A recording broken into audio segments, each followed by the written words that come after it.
Bonjour et bienvenue sur ma chaîne, moi c'est Lat. Donc avant de commencer cette nouvelle vidéo, je voudrais juste prendre 2 minutes pour remercier toutes les personnes qui se sont nouvellement abonnées à ma chaîne.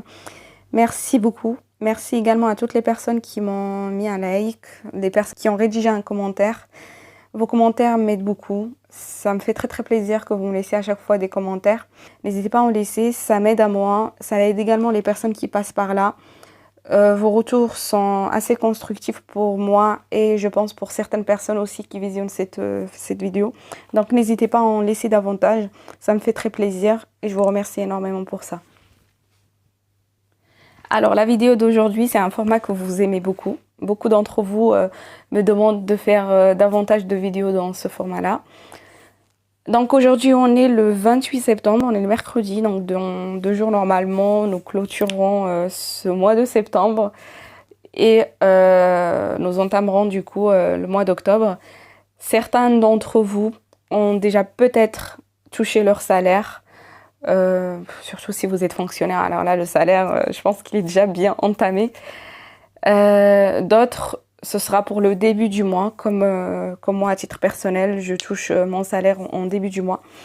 Là, comme le premier du mois, ça va être le samedi, donc je le toucherai la semaine prochaine, à savoir peut-être le lundi, donc 3, ou alors le mardi, mais probablement le mardi 4.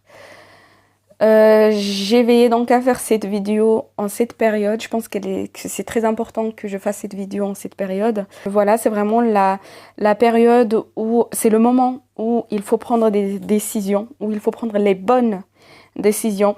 C'est le moment où il faut préparer minutieusement le mois à venir. Le mois d'octobre, vous pouvez dès à présent, si c'est pas déjà fait, parce que normalement à partir du moment où vous avez préparé le mois de septembre et vous savez normalement que vous devez prévoir un budget prévisionnel pour le mois d'après. Donc si vous n'avez pas encore commencé à prévoir le mois d'octobre, c'est le moment, c'est maintenant.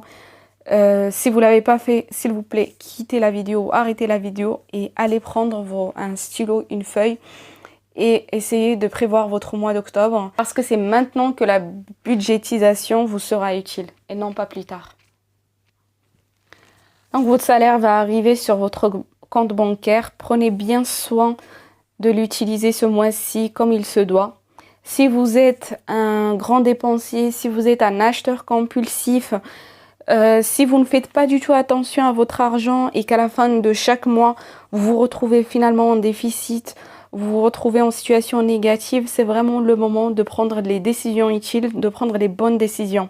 C'est maintenant que vous pouvez réfléchir à la valeur du salaire que vous venez de toucher. Vous l'avez pas eu gratuitement ce salaire. Vous avez passé beaucoup de temps en dehors de votre maison, ou même peut-être pour ceux qui sont en télétravail, vous avez passé beaucoup de temps devant votre ordinateur, ou vous avez passé beaucoup de temps au téléphone pour pouvoir gagner ce salaire-là qui vient de tomber sur votre compte bancaire. Donc s'il vous plaît, ne l'utilisez pas n'importe comment. Essayez d'être créatif dans la façon de l'utiliser. Essayez d'être créatif dans la façon de le gérer. Vous l'avez gagné durement. Ça serait dommage de le gaspiller dans des choses futiles, dans des choses qui vous serviront à rien à la fin du mois. Vous êtes nombreux à avoir partagé vos retours d'expérience. Vous êtes nombreux à avoir dit dans ma précédente vidéo sur le découvert que vous êtes déjà à découvert, que vous savez pas où il est passé votre salaire, vous savez pas comment vous l'avez dépensé. C'est là, c'est maintenant où vous pouvez vraiment anticiper sur la fin du mois prochain. C'est pas après, c'est pas quand on sera à la mi-octobre qu'on pourra essayer de trouver des solutions pour pouvoir gérer le budget. C'est maintenant que vous avez encore tout votre salaire, que vous pouvez le gérer comme il faut. Le montant de votre salaire importe très peu. Peu importe que vous gagnez le SMIC, que vous gagnez beaucoup plus que le SMIC, il faut savoir le gérer. Si vous gagnez beaucoup plus que le SMIC, si vous ne savez pas finalement le gérer et le partager comme il faut selon les postes budgétaires, ça ne sert à rien. Il vous servira à rien parce que à la fin du mois, c'est pareil, vous serez en négatif, ça revient en même. Peu importe, vous avez le SMIC, vous pouvez le gérer de la même manière. Ce qu'on peut qualifier d'un grand salaire s'il tombe entre les mains de quelqu'un qui n'a aucune valeur de l'argent, il peut les dépenser en une journée, voire en une semaine. Ça reviendra à la même chose pour une personne qui gagne beaucoup moins. Du coup, ils se retrouveront au même niveau. Donc, c'est pas le montant de ton salaire qui va compter, c'est comment tu vas le gérer. Tu peux peut-être toucher un salaire qui est moindre, mais si tu le gères bien, tu en feras une utilisation beaucoup plus utile que celui qui gagnera peut-être un gros salaire. Je vais essayer de vous donner un exemple pour diviser votre salaire. Donc, peu importe le salaire, comme j'ai dit, petit salaire, grand salaire, essayez quand même d'adapter cette division selon votre salaire. D'accord? Donc, la première chose à vous dire, pour commencer, si vous n'avez pas encore un papier et un stylo, comme ça, on va faire cet exercice ensemble. On va diviser notre salaire ensemble. Donc voilà, bim, vous avez la notification, votre salaire est tombé. Vous avez une belle somme d'argent sur votre compte bancaire.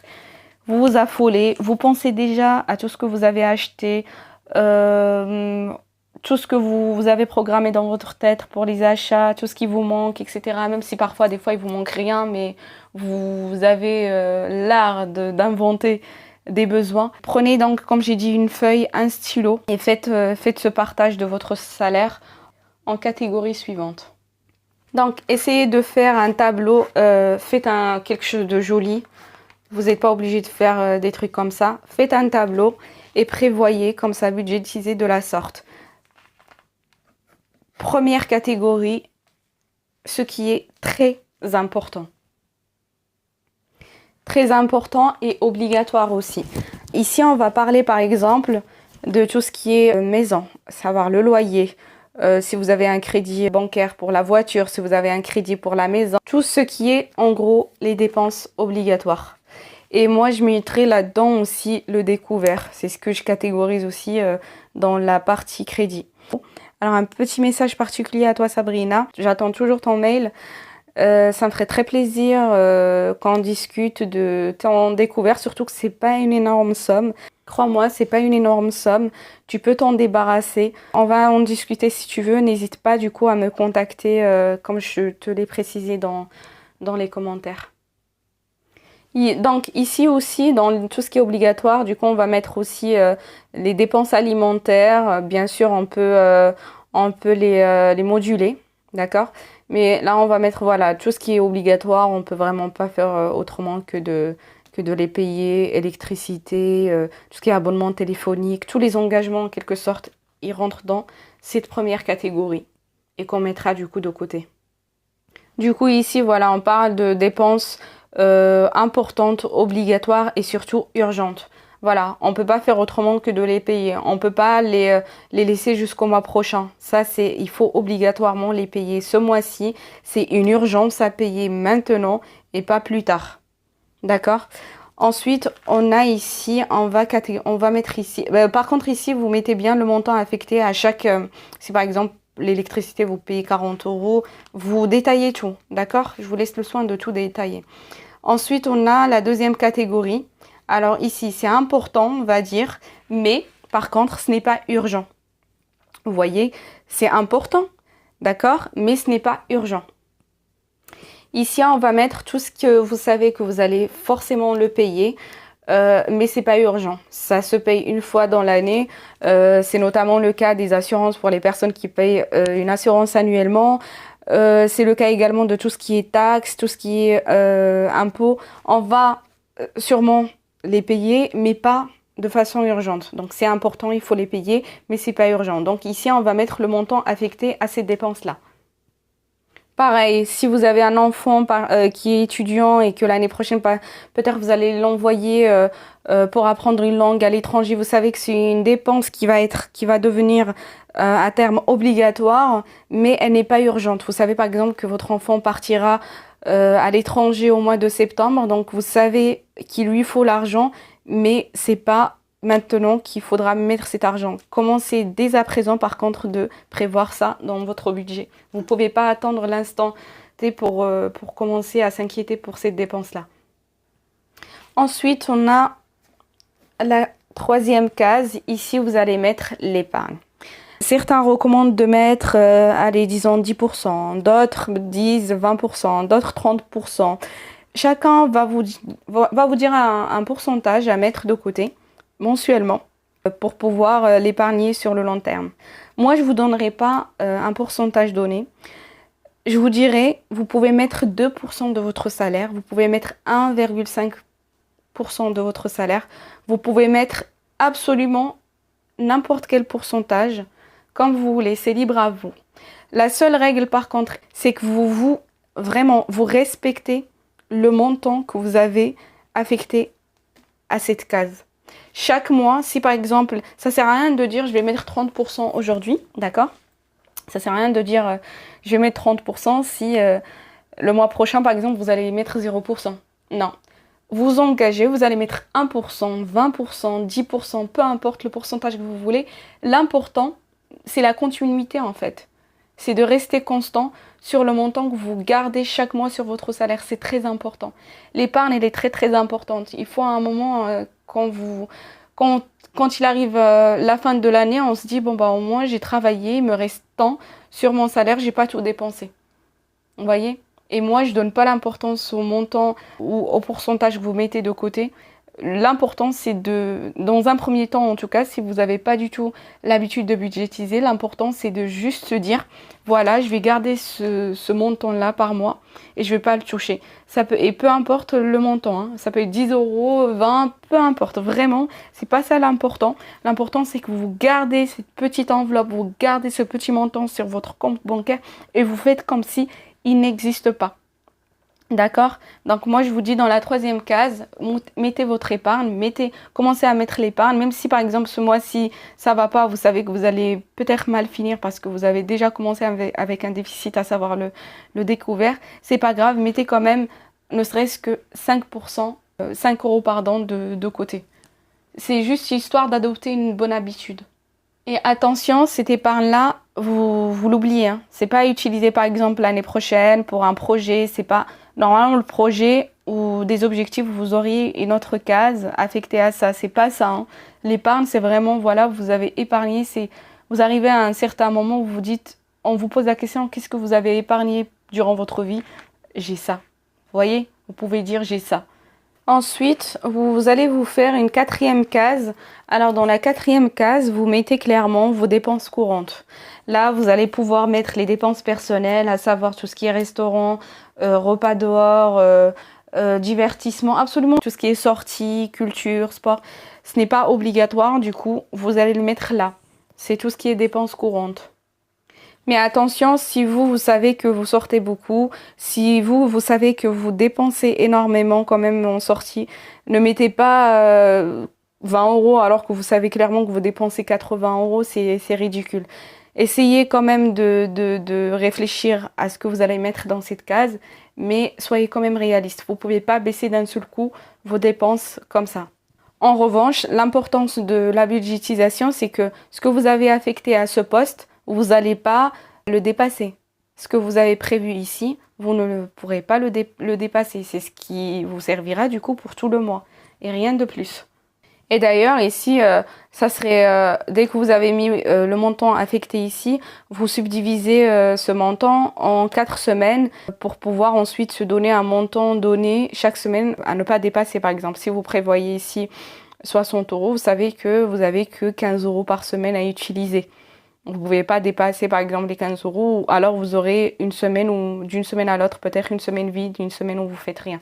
En tout cas, respectez vraiment cette case. C'est là souvent où on dévie un peu vers les dépenses inutiles.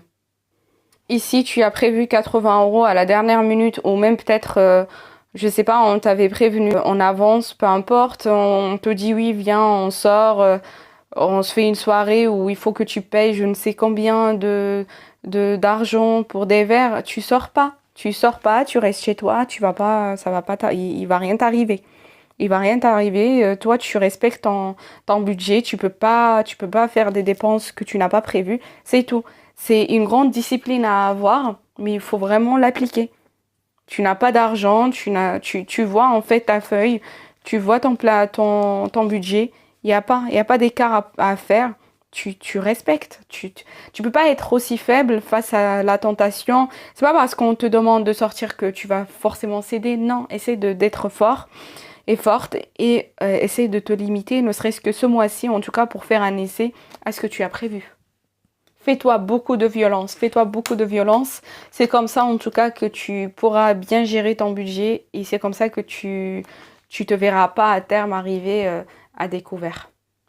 Ici, je fais une petite parenthèse pour te dire que c'est à cause de cette case, en quelque sorte, que c'est à cause de ces dépenses qu'à la fin du mois, comme c'est le cas peut-être aujourd'hui, tu te retrouves à découvert, tu te retrouves à emprunter de l'argent à droite et à gauche, tu te retrouves dans une situation de stress où tu n'es pas bien, tu n'as pas d'argent, tu déprimes.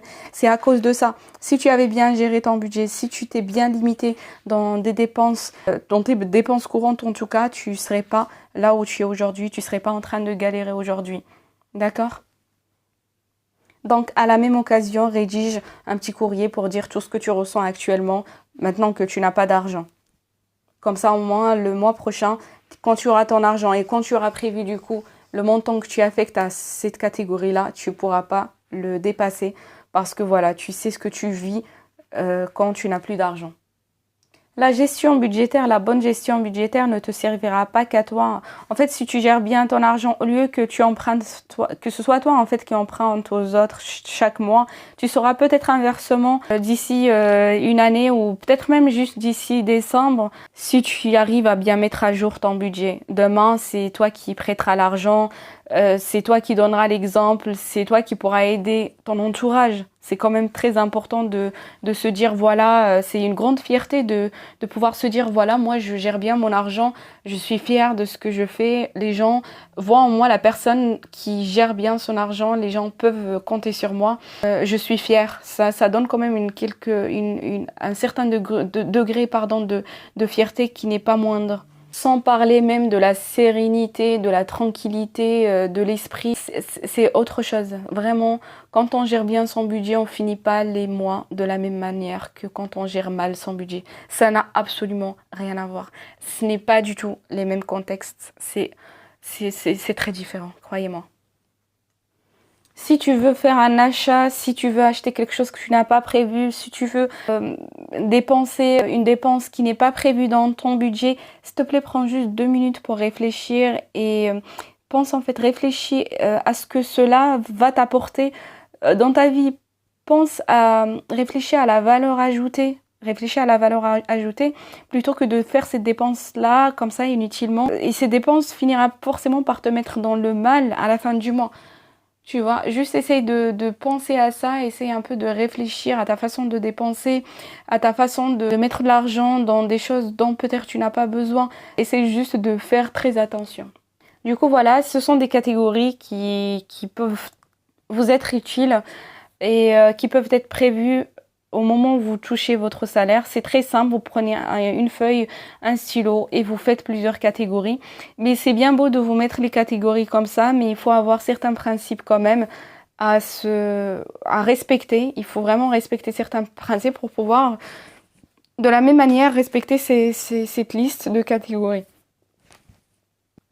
La première chose, c'est qu'il faut vraiment que tu sois très prudent et prudente. La prudence s'impose face aux invitations qui ne sont pas prévues en avance, face aux les invitations pour les anniversaires, pour les sorties café, restaurant. Il faut prévoir ça largement en avance, d'accord? Je vous dis pas peut-être un petit café à 2 euros à la sortie du travail, pourquoi pas.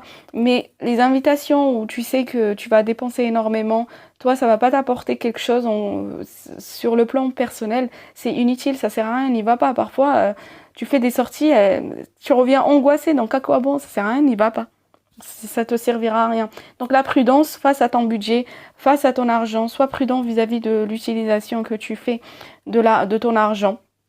La budgétisation, c'est pas quelque chose de facile, hein. La budgétisation, c'est voilà, tu fais en quelque sorte une croix sur tout ce que tu avais l'habitude de vivre avant. Avant, voilà, tu penses seulement à sortir. Bon, bah, t'as envie de sortir, tu sors. Tu vas pas forcément penser au fait que tu vas dépenser 10 ou 20 euros. La budgétisation, elle t'impose en fait de réfléchir à chaque sortie. Chaque acte, en quelque sorte, dans ta vie va être dépendant de ta façon de budgétiser. Donc, c'est un mode de vie. Votre vie change, votre rapport aux autres change. Certains vont vous trouver relou, certains vont même vous juger de radin. Peu importe, on s'en fiche. L'essentiel, c'est que toi, tu sois bien à la fin du mois. C'est pas que la personne te juge bien ou te juge mal. On s'en fiche au final. Aujourd'hui, voilà, si... et d'ailleurs, ça fera office du deuxième principe. Si tu veux bien gérer ton budget, il faut réfléchir avant chaque dépense. Il faut avoir une certaine réflexion continuellement, tout le temps, tout le temps, tout le temps. Il faut toujours réfléchir à toutes les dépenses que tu vas faire. La réflexion continue, elle est indispensable pour pouvoir bien respecter cette liste. Ensuite, il ne faut pas hésiter à toujours lire, chercher autour de ce qui est gestion financière. N'hésite pas à regarder des vidéos YouTube, ça sert toujours. N'hésite pas à regarder la méthode des autres, comment ils gèrent leur budget, comment ils arrivent. Par exemple, si toi, tu as du mal à t'affranchir du regard de l'autre parce que voilà, on va te juger radin ou radine. Essaye de regarder des vidéos sur ça parce que voilà, c'est que en quelque sorte, tu as des problèmes de personnalité. Si vraiment tu fais attention à comment on va te juger, il faut essayer de chercher sur ça, il faut essayer de lire sur ça pour pouvoir un peu t'affranchir de ce regard. Voilà, ça fait aussi partie des principes, la lecture, la recherche continue. Il faut toujours être à la quête du savoir. Ensuite, et ça c'est très très important, il faut être très organisé. Il faut être très organisé. L'organisation, par exemple, si tu as prévu ici 80 €, il faut par exemple t'organiser de sorte à prévoir 20 € par semaine pour la sortie. Il faut prévoir quelle sortie te permet du coup de dépenser que 20 €. Ça, l'organisation, elle est primordiale. Ensuite, la maîtrise ou l'autodiscipline, c'est très important. Tu ne pourras pas suivre ce tableau si tu n'as pas une grande maîtrise, si tu n'as pas une grande autodiscipline. C'est très important de pouvoir être discipliné, de pouvoir maîtriser sa façon de guider sa vie, de sorte à ce que le respect de ce tableau ne soit pas valable juste pour le mois d'octobre, de sorte à ce qu'il soit valable pour tous les mois à venir, voire pour toutes les années à venir. La maîtrise, l'autodiscipline, ça va vous demander, comme je l'ai dit précédemment, de changer votre façon de vivre, votre façon de voir les choses, votre façon de faire les activités, la manière dont vous abordez les objets, la manière dont vous faites vos achats. La chose la plus importante parmi tout ce que j'ai dit, c'est vraiment, il faut prendre conscience que vous devez changer votre vie et votre façon de vivre, votre façon d'aborder les choses, pour pouvoir en fait respecter réellement ce que vous avez prévu dans votre budget, ce que vous avez prévu dans votre tableau. Ça ne sert à rien si vous avez prévu, ça sert à rien en quelque sorte de prévoir ce budget ou ce tableau en avance si vous voulez toujours être, comment dire, la fille ou le mec hyper branché qui sort tout le temps, qui a tout le temps des sorties dehors, chaque semaine elle fait 2-3 sorties en bar, elle dépense, je ne sais, ça ne sert à rien. Il faut vraiment revoir ta façon de vivre, il faut revoir ta façon de dépenser, ta façon de voir les choses, d'aborder tout ce qui est matériel. C'est toute une autre façon de voir la vie. Vraiment, la dépense, les finances, c'est toute une autre façon. J'étais à votre place avant et c'était impossible. Comme je vous ai dit, je reçois mon salaire le 3, le 4, souvent parfois le premier, ça dépend en fait des jours. Et j'étais à découvert. C'était impossible en fait pour moi. Je n'ai jamais eu de l'argent comme ça qui reste en fin du mois. C'était pas possible. C'était pas possible. Aujourd'hui, j'ai de l'argent et je suis très contente. Je suis heureuse. Je suis tranquille dans mon esprit. J'ai adopté une nouvelle façon de vivre et ça me dérange pas plus que ça. Les personnes qui sont très importantes dans ma vie, elles sont toujours dans ma vie. Les personnes qui le sont moins, j'ai fait encore le ménage et j'ai fait de la place et ça fait aussi du bien. Donc n'hésitez pas à prendre ces décisions, n'hésitez pas à commencer, n'hésitez pas à budgétiser utilement sur votre mois. C'est maintenant que vous pouvez en fait faire cette démarche, c'est pas en milieu de mois pour vous dire voilà comment il faut faire avec votre salaire. C'est maintenant, il faut réfléchir avant même de toucher votre salaire, il faut prendre les bonnes décisions pour pouvoir bien le gérer, pour pouvoir bien terminer les mois à venir. Je vous remercie beaucoup d'avoir regardé la vidéo jusqu'à présent. Si la vidéo vous a plu, si elle vous a apporté quelque chose, N'hésitez pas à me laisser un commentaire, n'hésitez pas à mettre un like, n'hésitez pas à la partager autour de vous. N'hésitez pas à me faire des retours, à me dire tout simplement ce que vous ressentez en ce moment, ce que vous avez envie de dire en quelque sorte ou de rédiger. Vous avez la flemme de le rédiger. Ce que vous ressentez, les regrets que vous avez par rapport à la gestion de votre budget précédemment. N'hésitez pas à m'en dire plus. Et puis moi je vais vous laisser, on va se retrouver du coup dimanche pour faire le bilan du mois de septembre et puis du coup les prévisions du mois d'octobre. Je vous dis à très bientôt, prenez bien soin de vous et de votre argent et je vous remercie d'avoir regardé la vidéo jusqu'à présent.